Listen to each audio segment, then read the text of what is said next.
Ê, hầm sao ta mà nơi đường về đường phong ngạn trinh nhà việt tắc ở tây mò đó lấy bàn à bắt đầu cục bông ấy mồm vậy chứ ban climb này chẹt rồi sẽ đam chơi lằng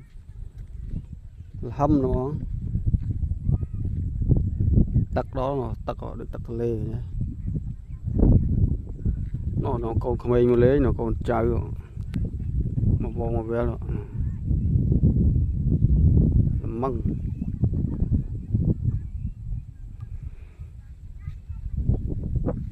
chẹt rồi nâng đó tê là mùi nó chẹt chẹt khiêu ngặt mà